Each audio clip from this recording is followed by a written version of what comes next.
രാജ്യസഭയിൽ കേന്ദ്ര സർക്കാരിന് തിരിച്ചടി. രാഷ്ട്രപതിയുടെ നയപ്രഖ്യാപനത്തിന്മേൽ പ്രതിപക്ഷം കൊണ്ടുവന്ന ഭേദഗതി പാസായി. വിവരങ്ങളുമായി സന്തോഷ് സർലിംഗ് ദില്ലിയിൽ നിന്നും ചേരുന്നുണ്ട്. സന്തോഷ്, എന്തൊക്കെയാണ് വിവരങ്ങൾ? തെരഞ്ഞെടുപ്പിൽ മത്സരിക്കുന്നതിന് നിബന്ധനകൾ കൊണ്ടുവന്ന ഹരിയാന, രാജസ്ഥാൻ സർക്കാരുകളുടെ നടപടി ശരിയല്ലെന്ന പരാമർശം നയപ്രഖ്യാപന പ്രസംഗത്തിൽ ഉൾപ്പെടുത്തണം എന്നതായിരുന്നു പ്രതിപക്ഷം കൊണ്ടുവന്ന ഭേദഗതി.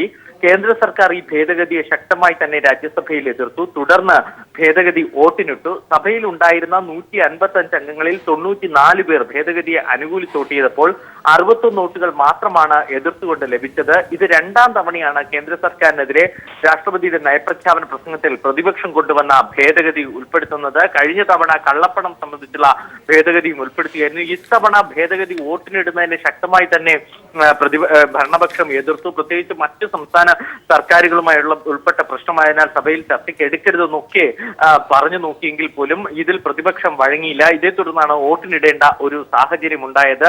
വോട്ടിനിടുന്നതിന് തൊട്ട് മുമ്പ് പ്രധാനമന്ത്രി നരേന്ദ്രമോദി സഭയിൽ ഈ രാഷ്ട്രപതിയുടെ നയപ്രഖ്യാപന പ്രസംഗത്തിലുള്ള നന്ദിപ്രമേയം ഉപസംഹരിച്ചുകൊണ്ട് സംസാരിച്ചിരുന്നു. ഇതിൽ JNU രോഹിത് വിമല വിഷയങ്ങൾ ഉൾപ്പെടുത്താത്തതും ഏറെ പ്രതിഷേധത്തിനിടയാക്കി. കഴിഞ്ഞ തവണ ലോക്സഭയിൽ സംസാരിച്ചപ്പോഴും ഈ വിഷയങ്ങളിൽ മോദി മൗനം പാലിച്ചിരുന്നു. അതുതന്നെയാണ് ഇന്നും രാജ്യസഭയിൽ തുടർന്നു വന്നത്. സന്തോഷ് സർലിംഗ് ആണ് ദില്ലിയിൽ നിന്നും വിവരങ്ങൾ നൽകിയത്. യമുന നദീതീരത്ത് ആർട്ട് ഓഫ് ലിവിംഗ് വേദി ഒരുക്കാൻ അനുമതി നൽകിയ കേന്ദ്ര സർക്കാരിന് ദേശീയ ഹരിത ട്രിബ്യൂണലിന്റെ രൂക്ഷ വിമർശനം. വേദി നിർമ്മിക്കാൻ എങ്ങനെ അനുമതി നൽകിയെന്ന സത്യവാങ്മൂലം സമർപ്പിക്കാൻ പരിസ്ഥിതി മന്ത്രാലയത്തോട് ട്രിബ്യൂണൽ ഉത്തരവിട്ടു. 200 കോടി പിഴയിട്ടാൽ പോലും മണ്ണിട്ട് നിരത്തിയ കൃഷിയിടം പുനർനിർമ്മിക്കാനാകില്ലെന്ന് ഹരിത പാനൽ റിപ്പോർട്ട് നൽകി. രാഷ്ട്രീയവൽക്കരിക്കരുതെന്ന് ശ്രീ രവിശങ്കർ പ്രതികരിച്ചു. പാലം നിർമ്മിക്കാൻ സൈന്യത്തെ വിട്ടു നൽകിയതിൽ പാർലമെന്റിലും പ്രതിഷേധം. സ്വകാര്യ പരിപാടിക്കായി എങ്ങനെ സൈന്യത്തെ വിട്ടു നൽകിയെന്ന് സീതാറാം യെച്ചൂരി ചോദിച്ചു. അതീവ പരിസ്ഥിതി പ്രാധാന്യമുള്ള യമുന നദീതീരം നിരപ്പാക്കി വേദി നിർമ്മിക്കാൻ അനുമതി നൽകിയത് എങ്ങനെയെന്ന് കേന്ദ്ര പരിസ്ഥിതി മന്ത്രാലയത്തോട് ദേശീയ ഹരിത ട്രൈബ്യൂണൽ ചോദിച്ചു. താൽക്കാലിക വേദി നിർമ്മാണം ആയതുകൊണ്ടാണ് അനുമതി നൽകിയതെന്നാണ് പരിസ്ഥിതി മന്ത്രാലയം വിശദീകരണം നൽകിയത്. എന്നാൽ നദീതീരം നിരപ്പാക്കിയുള്ള നിർമ്മാണത്തിന് ഹരിത ട്രൈബ്യൂണലിന്റെ അനുമതി നേടിയിരുന്നില്ല. എന്തടിസ്ഥാനത്തിലാണ് അനുമതി നൽകിയതെന്ന സത്യവാങ്മൂലം സമർപ്പിക്കാനും പരിസ്ഥിതി മന്ത്രാലയത്തോട് ട്രൈബ്യൂണൽ ഉത്തരവിട്ടു. ലക്ഷക്കണക്കിന് ആളുകൾ എത്തുന്ന ചടങ്ങ് യമുനയെ മലിനീകരിക്കുമെന്നറിഞ്ഞിട്ടും ഇടപെടാത്തതെന്തെന്നും ജലവിഭവ മന്ത്രാലയത്തോട് ട്രൈബ്യൂണൽ ചോദിച്ചു. എന്നാൽ യാതൊരുവിധ അനുമതിയും നൽകിയിട്ടില്ലെന്നായിരുന്നു മന്ത്രാലയത്തിന്റെ വിശദീകരണം. ട്രൈബ്യൂണൽ നിയോഗിച്ച ഹരിത പാനൽ സ്ഥലത്ത് കൃഷിയിടം പൂർണ്ണമായി താറുമാറായെന്നും ആവാസവ്യവസ്ഥകൾ തകരാറിലായെന്നും കണ്ടെത്തി. 200 കോടി രൂപയുണ്ടെങ്കിലും കൃഷിയിടം പുനർനിർമ്മിക്കാനാകുമോ എന്ന ആശങ്കയും ഹരിത പാനൽ ട്രൈബ്യൂണലിനെ അറിയിച്ചു. നദീതീരം നിരപ്പാക്കിയത് നിയമവ്യവസ്ഥകൾ കാറ്റിൽ പറത്തിയാണെന്ന റിപ്പോർട്ടും ഹരിത പാനൽ ട്രൈബ്യൂണലിൽ സമർപ്പിച്ചു. യമുന നദിക്ക് കുറുകെ പാലം നിർമ്മിക്കാൻ സൈന്യത്തെ വിട്ടു നൽകിയത് പാർലമെന്റിനെയും പ്രക്ഷുബ്ധമാക്കി. സ്വകാര്യ പരിപാടിക്കായി എങ്ങനെ സൈന്യത്തെ വിട്ടു നൽകിയെന്ന് സീതാറാം യെച്ചൂരി ചോദിച്ചു. और ये जगह जहाँ पे की जा रही है सबको पता है कि जब पानी भरता है यमुना में तब जो है पानी यहाँ से गुजरता है और वहाँ पर उस सॉइल के अंदर कई सारे अब ग्रीन ट्रिब्यूनल के ऑर्डर्स हैं इसके खिलाफ आपके। और दूसरी बात जो उठाई गई कि ये बताइए कि अपने आर्मी को एक प्राइवेट फंक्शन को फैसिलिटेट करने के लिए किस तरीके से अब दो पॉन्टून ब्रिज बने हैं जमुना के ऊपर. ചടങ്ങ് രാഷ്ട്രീയവൽക്കരിക്കരുതെന്നും സ്ഥലത്ത് ജൈവ വൈവിധ്യ പാർക്ക് നിർമ്മിക്കാൻ തയ്യാറാണെന്നും ശ്രീ രവിശങ്കർ പ്രതികരിച്ചത് പുതിയ വിവാദത്തിന് തുടക്കമിട്ടു. കുടിയിറക്കപ്പെട്ട കർഷകർ അനിശ്ചിതകാല നിരാഹാര സമരം ആരംഭിച്ചു. Manushankar, news bureau, Delhi. മോദി പുതിയ വിവാദത്തിൽ. സൈനികരെക്കാൾ ധൈര്യശാലികൾ വ്യാപാരികളാണെന്ന പ്രധാനമന്ത്രി നരേന്ദ്രമോദിയുടെ പഴയ പ്രസംഗം സമൂഹമാധ്യമങ്ങളിൽ വൈറലായതോടെയാണ് മറുപടി പറയാനാകാതെ BJP നേതൃത്വം പ്രതിസന്ധിയിലായത്. സൈനികരെ ഉദാഹരിച്ച് ദേശീയതാ പ്രസംഗം നടത്താൻ BJPക്കാർക്ക് അർഹതയില്ല എന്നാണ് മോദിയുടെ പഴയ പ്രസംഗം ചൂണ്ടിക്കാട്ടി സമൂഹമാധ്യമങ്ങളിൽ നിറയുന്ന വിമർശനം. സൈനികരെ അപമാനിച്ച മോദി മാപ്പ് പറയണമെന്ന ആവശ്യവും ഉയരുന്നുണ്ട്. 2014 ഫെബ്രുവരിയിൽ ദില്ലിയിൽ വ്യാപാരി സംഘടനയുടെ സമ്മേളനത്തെ അഭിസംബോധന ചെയ്യവേ നടത്തിയ പ്രസംഗമാണ് ഇപ്പോൾ പ്രധാനമന്ത്രി നരേന്ദ്രമോദിയെ തിരിഞ്ഞുകൊത്തുന്നത്. അന്ന് വ്യാപാരികളെ അകമഴിഞ്ഞ് പ്രശംസിച്ച മോദി സൈനികരെക്കാൾ ധൈര്യശാലികൾ വ്യാപാരികളാണ് എന്ന് പ്രസംഗിച്ചു. सेना में एक जवान जितना साहस करने का ताकत रखता है ना, उससे ज्यादा साहस करने का ताकत व्यापारी रखता है. सेना में एक जवान जितना साहस करने का ताकत रखता है ना, उससे ज्यादा साहस करने का ताकत व्यापारी रखता है. JNU സംഭവങ്ങളുടെ പശ്ചാത്തലത്തിൽ ദേശീയത സജീവ ചർച്ചയായ സാഹചര്യത്തിലാണ് മോഡിയുടെ പഴയ പ്രസംഗം സമൂഹ മാധ്യമങ്ങളിൽ വൈറലാകുന്നത്. ദേശീയതയെപ്പറ്റിയുള്ള പ്രസംഗങ്ങളിലും പ്രസ്താവനകളിലും BJP നേതാക്കൾ സൈനികരെ ഉദാഹരിക്കുന്നതാണ് മോഡിയുടെ പഴയ പ്രസംഗം ചൂണ്ടിക്കാട്ടി സമൂഹ മാധ്യമങ്ങൾ ഇപ്പോൾ ചോദ്യം ചെയ്യുന്നത്. മോഡിയുടെ പ്രസംഗം സൈനികരെ അപമാനിക്കുന്നതാണെന്നും മോഡി മാപ്പ് പറയണമെന്നുമുള്ള ആവശ്യവും ഉയരുന്നുണ്ട്. News bureau, Delhi. ബീഫ് നിരോധനത്തെക്കുറിച്ച് മിണ്ടിയാൽ ജോലി പോകുമെന്ന് കേന്ദ്ര സർക്കാരിന്റെ മുഖ്യ സാമ്പത്തിക ഉപദേഷ്ടാവ് അരവിന്ദ് സുബ്രഹ്മണ്യൻ. മുംബൈയിലെ സർവകലാശാല വിദ്യാർത്ഥികളുടെ ചോദ്യത്തിനായിരുന്നു മുഖ്യ സാമ്പത്തിക ഉപദേഷ്ടാവിന്റെ മറുപടി. ബീഫ് നിരോധനം രാജ്യത്തിന്റെ ഗ്രാമീണ കാർഷിക സമ്പദ് വ്യവസ്ഥയെ ദോഷകരമായി ബാധിച്ചു എന്നായിരുന്നു വിദ്യാർത്ഥികളുടെ ചോദ്യം. മുംബൈ സർവകലാശാലയിൽ സാമ്പത്തിക ശാസ്ത്ര വിദ്യാർത്ഥികളുമായി സംവദിക്കവെയാണ് ബീഫ് നിരോധനത്തെക്കുറിച്ച് മിണ്ടിയാൽ പണി പോകുമെന്ന് മുഖ്യ സാമ്പത്തിക ഉപദേഷ്ടാവ് അരവിന്ദ് സുബ്രഹ്മണ്യൻ പ്രതികരിച്ചത്. ബീഫ് നിരോധനം ഗ്രാമീണ കാർഷിക സമ്പദ് വ്യവസ്ഥയെ ബാധിക്കുമോ എന്നായിരുന്നു വിദ്യാർത്ഥികളുടെ ചോദ്യം.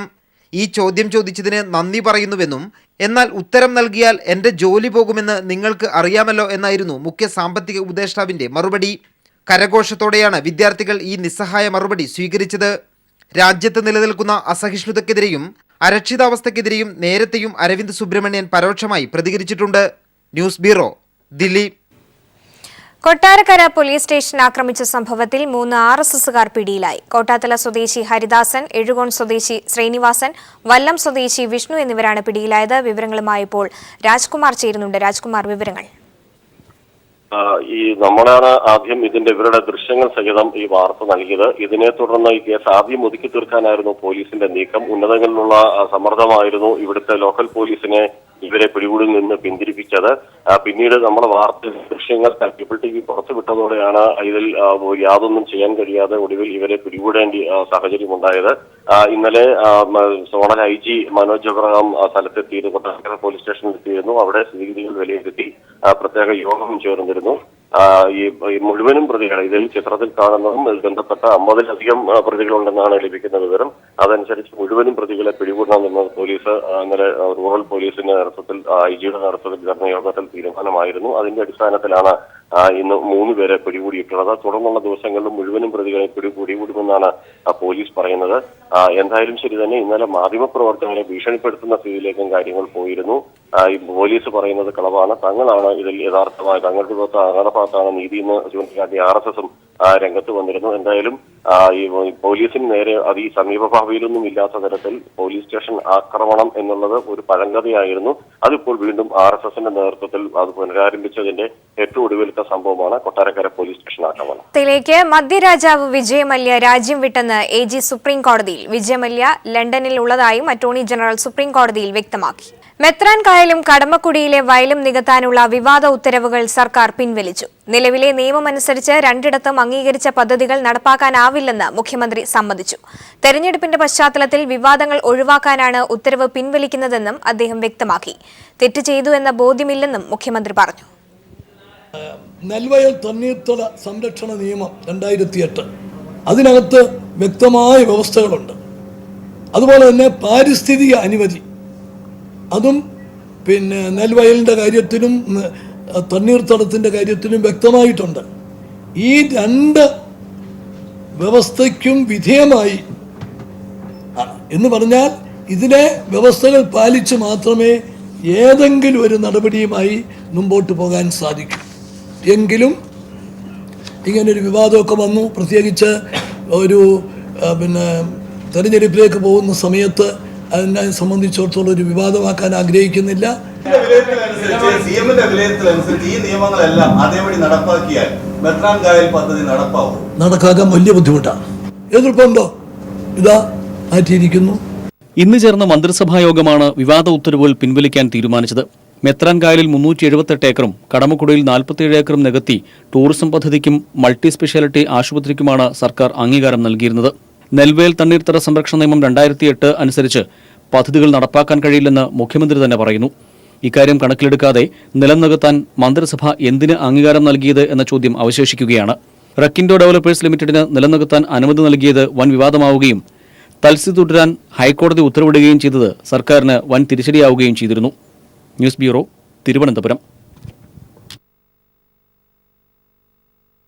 പിണറായി വിജയൻ പോകുന്ന പോക്കിന് എല്ലാ വഴിയിലൂടെയും കിട്ടാവുന്നതെല്ലാം നേടുകയാണ് സർക്കാരിന്റെ ലക്ഷ്യമെന്നും പിണറായി പറഞ്ഞു. ഉമ്മൻചാണ്ടി സർക്കാർ പോകുന്ന പോക്കിൽ സംസ്ഥാനത്ത് കായലും ഭൂമിയും കാടും ഒക്കെ ഇഷ്ടക്കാർക്കും മതസാമുദായിക സംഘടനകൾക്കും തീരെഴുതി നൽകുകയാണെന്ന് VS.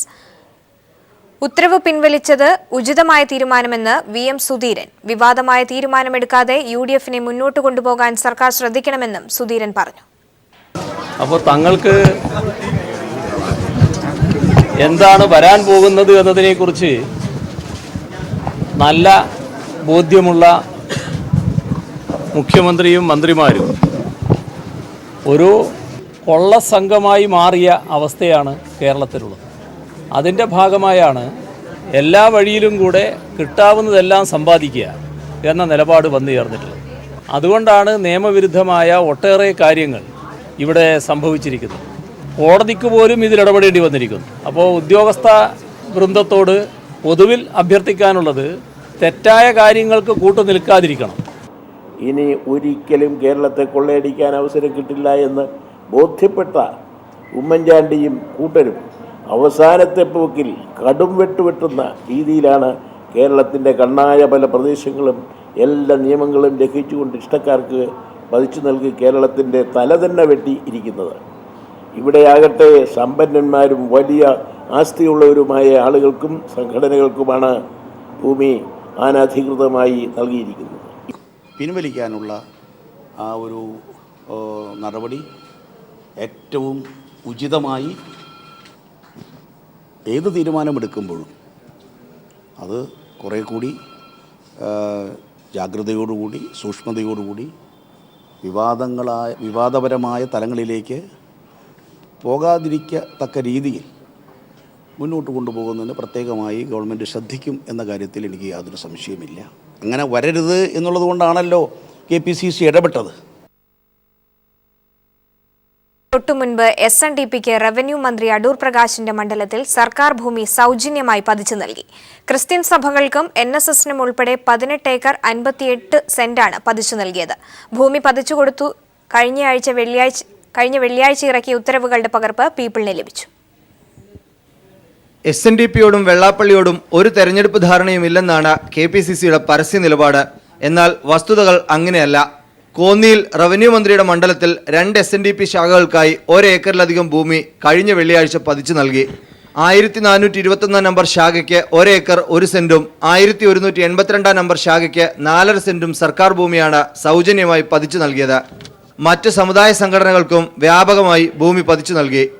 കറുമ്പുങ്കര NSS കരയോഗത്തിന് 9.5 സെന്റ്, കത്തോലിക്ക സഭ പത്തനംതിട്ട ഭദ്രാസനത്തിന് തണ്ണിത്തോട് വില്ലേജിൽ 4 acre 10 cent, Thannithode saint Antony's orthodox പള്ളിക്ക് 3 ഏക്കർ 17 സെന്റ്, കരിമാൻതോട് മലങ്കര കത്തോലിക്ക പള്ളിക്ക് 1 ഏക്കർ, മണ്ണീര മലങ്കര കത്തോലിക്ക പള്ളിക്ക് 1 ഏക്കർ, സെന്റ് തോമസ് സ്കൂളിന് 26 സെന്റ്, ഇങ്ങനെ നീളുന്നു സമുദായ സംഘടനകൾക്ക് പതിച്ചു നൽകിയ ഭൂമിയുടെ പട്ടിക.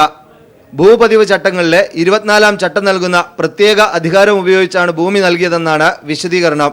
തെരഞ്ഞെടുപ്പ് പ്രഖ്യാപനത്തിന് തൊട്ടു മുൻപ് കഴിഞ്ഞ വെള്ളിയാഴ്ച റവന്യൂ വകുപ്പിന് വേണ്ടി അഡീഷണൽ ചീഫ് സെക്രട്ടറി വിശ്വാസ് മേത്തയാണ് ഉത്തരവിറക്കിയത്. MR Sajesh, news bureau, Thiruvananthapuram. Kerala Congress Francis George വിഭാഗത്തിന്റെ പേര് പ്രഖ്യാപിച്ചു. ജനാധിപത്യ കേരള കോൺഗ്രസ് എന്നാണ് പേര്. കൊച്ചിയിൽ ചേർന്ന യോഗത്തിലാണ് പ്രഖ്യാപനം. മുൻ MPമാരും MLAമാരും സംസ്ഥാന ജനറൽ സെക്രട്ടറിമാരും പോഷക സംഘടനാ ഭാരവാഹികളും ഉൾപ്പെടെ വലിയൊരു നേതൃനിര മാതൃസംഘടന വിട്ട് ഫ്രാൻസിസ് ജോർജിന് പിന്തുണ പ്രഖ്യാപിക്കാൻ എത്തിയിരുന്നു. യോഗം ആരംഭിക്കുന്നതിനും ഏറെ മുൻപേ YMCA ഹാൾ നിറഞ്ഞു കവിഞ്ഞു. പുതിയ പാർട്ടിയുടെ ചെയർമാനായി ഫ്രാൻസിസ് ജോർജിനെ യോഗം ഐക്യകണ്ഠേന തെരഞ്ഞെടുത്തു. ജനാധിപത്യ കേരള കോൺഗ്രസ് എന്ന പേര് കൺവെൻഷൻ അംഗീകരിച്ചു. 326 അംഗ സംസ്ഥാന കമ്മിറ്റിയെയും തെരഞ്ഞെടുത്തു. ഈ മാസം 16-ന് കോട്ടയം മാമൻമാപ്പിള ഹാളിൽ സംസ്ഥാന പ്രതിനിധി സമ്മേളനം ചേരും. വരുന്ന തെരഞ്ഞെടുപ്പിൽ LDFന്റെ വിജയത്തിനായി പ്രവർത്തിക്കുമെന്ന് ഫ്രാൻസിസ് ജോർജ് പറഞ്ഞു. ജനവികാരം UDFനെതിരാണ്, അത് തെരഞ്ഞെടുപ്പിൽ പ്രതിഫലിക്കുമെന്നും ഫ്രാൻസിസ് ജോർജ് പറഞ്ഞു. ജനവികാരം ഇന്ന് UDFനെതിരാണ്. അതുകൊണ്ട് തന്നെ ഈ തെരഞ്ഞെടുപ്പിൽ UDF വിജയിക്കാൻ പോകുന്നില്ല. ഇവിടെ ഉണ്ടായിട്ടുള്ള സംഭവ വികാസങ്ങൾ ജനങ്ങൾ നിത്യവും കണ്ടുകൊണ്ടിരിക്കുകയാണ്. ഇത്രയേറെ അഴിമതി ആരോപണങ്ങൾ ഉണ്ടായ ഒരു കാലഘട്ടം ഉണ്ടായിട്ടില്ല. അപ്പം അതെല്ലാം സാധാരണക്കാരായിട്ടുള്ള ജനങ്ങളിൽ വലിയ പ്രതിഷേധവും അവമതിപ്പും ഈ ഗവൺമെന്റിനെ സംബന്ധിച്ചുണ്ടായിട്ടുണ്ട്. അത് തെരഞ്ഞെടുപ്പിൽ പ്രതിഫലിക്കുമെന്നുള്ള കാര്യത്തിൽ സംശയമില്ല. Doctor KC Joseph, Antony Raju, PC Joseph, Mathew Stephen, Vakkachan Mattathil തുടങ്ങി മാണി ഗ്രൂപ്പിന്റെ ഭാഗമായിരുന്ന ഒട്ടേറെ പ്രമുഖർ പുതിയ പാർട്ടിയുടെ നേതൃനിരയിലുണ്ട്. ഈ മാസം 11 മുതൽ 14 വരെ 14 ജില്ലകളിലും ജില്ലാ കൺവെൻഷനുകൾ വിളിച്ചു ചേർത്ത് ജില്ലാ ഘടകങ്ങൾ രൂപീകരിക്കും. സാലി മുഹമ്മദ്, കൊച്ചി. സ്പോർട്സ് വാർത്തകൾ. ഇന്ത്യ പാക് 2020-യുടെ വേദി ധർമ്മശാലയിൽ നിന്നും കൊൽക്കത്തയിലേക്ക് മാറ്റിയ വിവരങ്ങളുമായി ഇപ്പോൾ എം സന്തോഷ് ചേരുന്നുണ്ട്. സന്തോഷ്, ഏത് സാഹചര്യത്തിലാണ് കൊൽക്കത്തയിലേക്ക് വേദി മാറ്റിയത്? സോമി, 2020 ലോകകപ്പിൽ ഇന്ത്യ പാകിസ്ഥാൻ മത്സരം ഹിമാചൽ പ്രദേശിലെ ധർമ്മശാലയിൽ നടത്തുന്നതിനെ സംബന്ധിച്ച് ദിവസങ്ങളായി അനിശ്ചിതത്വം നിലനിൽക്കുകയാണ്. ഹിമാചൽ പ്രദേശ് മുഖ്യമന്ത്രി ധർമ്മശാലയിൽ ഈ സുരക്ഷ ഒരുക്കാൻ കഴിയില്ല എന്നുള്ള പ്രസ്താവന നടത്തിയതിനു ശേഷമാണ് ഈ മത്സരത്തെ സംബന്ധിച്ച അനിശ്ചിതാവസ്ഥ നിലനിന്നത്. പ്രത്യേകിച്ചും ഹിമാചൽ പ്രദേശിലെ ജവാന്മാരുടെ കുടുംബാംഗങ്ങൾ വലിയ രീതിയിലുള്ള പ്രതിഷേധം ഉയർത്തിയിരുന്നു. ഈ പ്രതിഷേധത്തെ തുടർന്നാണ് ഇത്തരത്തിൽ സുരക്ഷ ഒരുക്കാൻ കഴിയില്ല എന്ന് ഹിമാചൽ പ്രദേശ് മുഖ്യമന്ത്രി ഒരു പ്രസ്താവന നടന്നത്. അതിനുശേഷമാണ് ഇപ്പോൾ മത്സരം കൊൽക്കത്തയിലേക്ക് മാറ്റുന്നതിനെ സംബന്ധിച്ചുള്ള ആലോചനകൾ ഉണ്ടായത്. അതിന്റെ ഭാഗമായി കൊണ്ടാണ് കൊൽക്കത്തയിലേക്ക് മത്സരം ഇപ്പോൾ മാറ്റിയിരിക്കുന്നത്. ഹിമാചൽ പ്രദേശിൽ മത്സരം നടത്തുന്നതിനെ പാകിസ്ഥാൻ ക്രിക്കറ്റ് ബോർഡും എതിർത്തിരുന്നു. പാകിസ്ഥാൻ ക്രിക്കറ്റ് ബോർഡ് ഇത് സംബന്ധിച്ച് ICCയെ അറിയിച്ചത് ഹിമാചൽ പ്രദേശ് സർക്കാരോ അല്ലെങ്കിൽ ഇന്ത്യ സർക്കാരോ സുരക്ഷയെ സംബന്ധിച്ച് കൃത്യമായ നിർദ്ദേശങ്ങളോ അല്ലെങ്കിൽ അഭിപ്രായ പ്രകടനങ്ങളോ നടത്താത്ത സാഹചര്യത്തിൽ വേദി മാറ്റണം എന്നുള്ള ഒരു ആവശ്യം പാകിസ്ഥാൻ ക്രിക്കറ്റ് ബോർഡും ഉന്നയിച്ചു. ഇന്ത്യ പാക് 2020 മത്സരം കൊൽക്കത്തയിൽ നടക്കും. പാകിസ്ഥാന്റെ എതിർപ്പിനെ തുടർന്നാണ് ധർമ്മശാലയിൽ നിന്നും വേദി മാറ്റിയത്. എം സന്തോഷാണ് വിവരങ്ങൾ നൽകിയത്.